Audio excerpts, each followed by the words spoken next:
And welcome everyone to the Riverside County Board Brief as we give you a brief look at what took place during today's Riverside County Board of Supervisors meeting. My name is Pep Fernandez. Joining us here at the top of the show, Brooke Federico, the Public Information Officer for the County of Riverside. And Brooke, first off, some exciting news for those in-home care providers, and it looks like they're going to increase their wages. At least we're moving in that direction now. Exactly. Today, our Board of Supervisors approved a tentative agreement for wage increases for our in-home supportive services caregivers.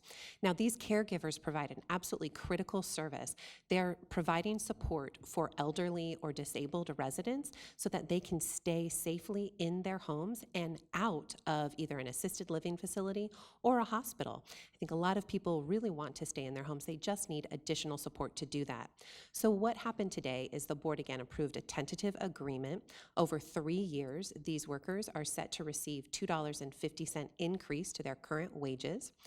After this point, that tentative agreement will go to the union that represents these caregivers as well as the state for additional approvals before it comes back to the board for a final approval. So today they passed it to move it along, right? So we're inching closer to that finish line. Exactly. So it was a critical first step in reaching an agreement. Again, it's a tentative agreement, and it will go to their union. And it's really a marker to these really critical caregivers that the board is looking to increase their wages. Yeah, that's great news. Brooke Federico, the Public Information Officer for the County of Riverside. Thank you, Brooke. Always appreciate the time. I always appreciate doing this with you, Pep. You really make it fun. Thank you. All right. Well, thank you, Brooke. All right. Well, now moving along, let's talk about poppies here in Southern California. It was a very wet January. Let's take a look at some video from earlier today because we had Bruce Barton, the Director of the Emergency Management Department, going before the board. Now, there are some California poppies blooming in southwest Riverside County in the kind of Lake Elsinore area, but it is not a super bloom, and we want to make that very clear. Now, Bruce Barton, the Director of the Emergency Management Department, talked to the board about how they're going to support the residents, the businesses, and of course the environment in that area of Riverside County. Experts that we are talking to do not expect that there will be a super bloom or anything that is even remotely close to what we saw in 2019. Nonetheless, keeping public safety is our #1 priority. The county, City of Lake Elsinore, CHP, and Caltrans have been coordinating preparedness and response plans to ensure that we can mitigate any potential impacts.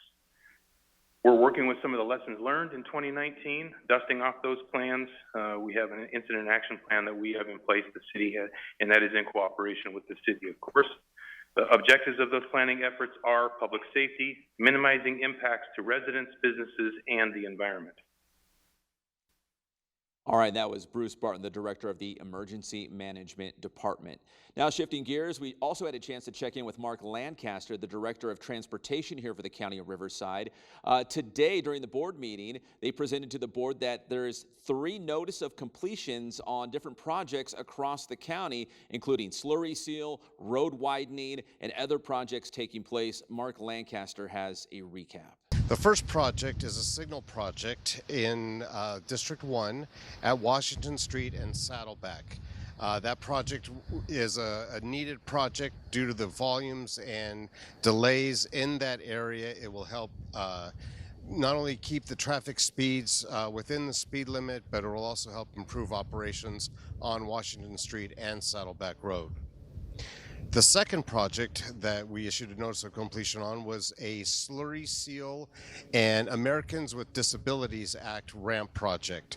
Basically, we slurried 104 street segments within districts 1 and 2 and replaced 42 curb ramps to provide for access for people in wheelchairs or have other mobility challenges.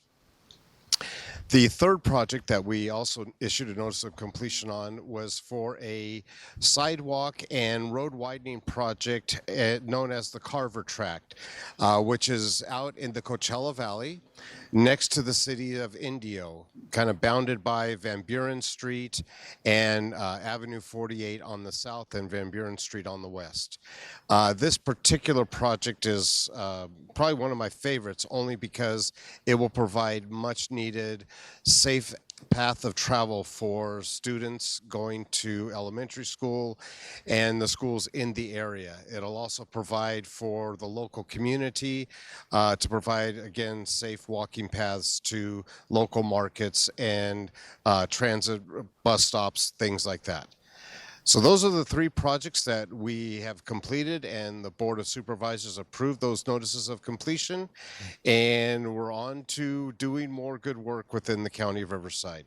And a big thanks to Mark Lancaster, the Director of Transportation for the County of Riverside. And finally, here on the board brief, Supervisor Yxstian Gutierrez took a moment to highlight a grant that will benefit behavioral health and a recovery village. Finally, give a shout out, that we did approve 3.23, which is additional $85 million, to accept grants for behavioral health. I know that there's more that needs to be done, so I'm glad that we were able to do that. That's a good thing.